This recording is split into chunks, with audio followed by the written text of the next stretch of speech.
Let's go.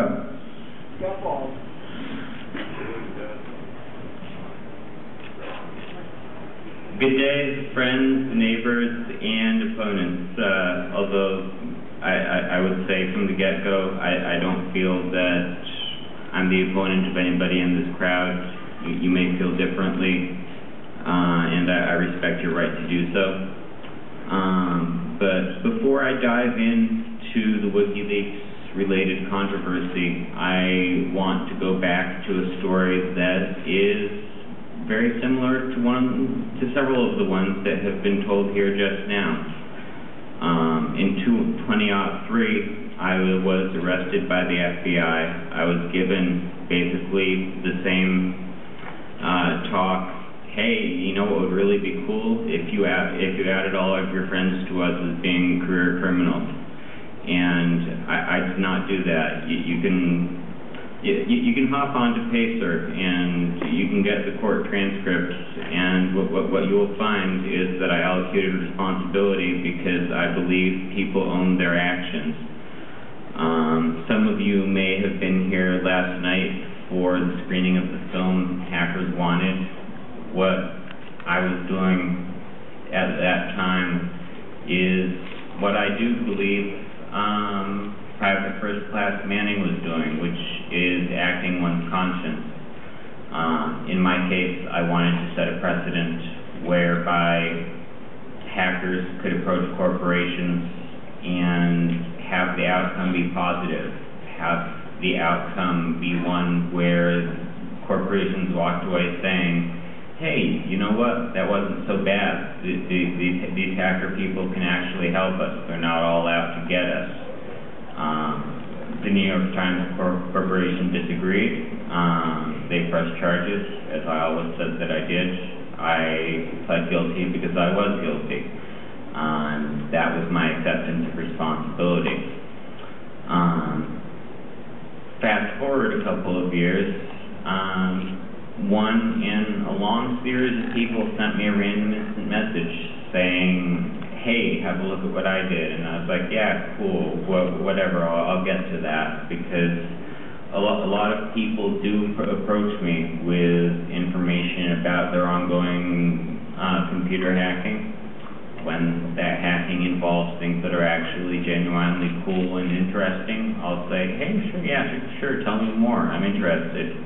When it involves crimes, be they financial or otherwise hurtful to actual individuals in the real world, but not life-threatening, I'll tell them, hey, shut the hell up and let me put you in touch with this attorney I know.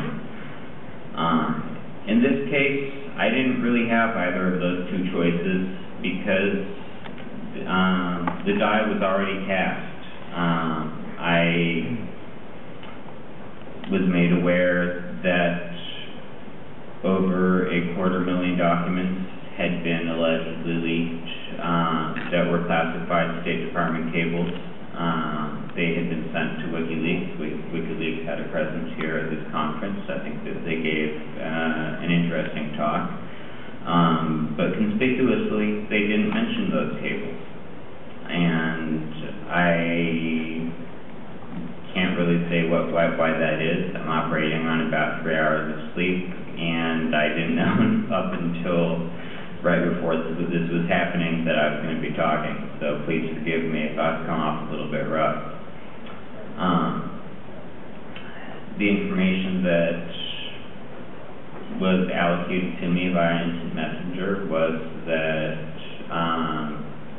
information had been downloaded to cables, essentially a whole fracking lot of cables, more cables. Cables in this case being an anachronism for the diplomatic version of email, had been downloaded onto a computer in Iraq that had then used another route to submit them to WikiLeaks. Is there anybody here in this audience that thinks that they could go through 250,000 multi-page documents that contain classified information about diplomacy throughout the world and say for certain that it's not going to cost anybody's life? Anyone?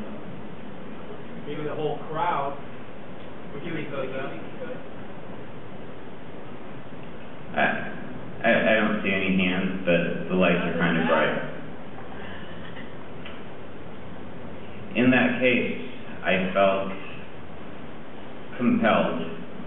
Compelled, I don't believe, is too strong a word.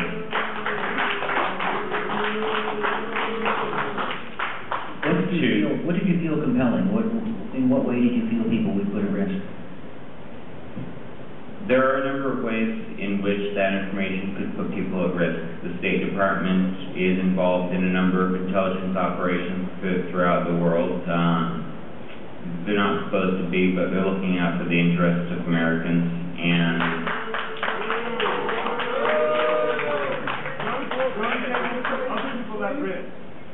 the State Department activities put other people. Okay, you'll have your say. We'll take some questions. I'll be open for Q&A, and I think the Q&A is probably the most important thing because you guys know better than I do what you want to know. We'll be handing out darts and bows and arrows.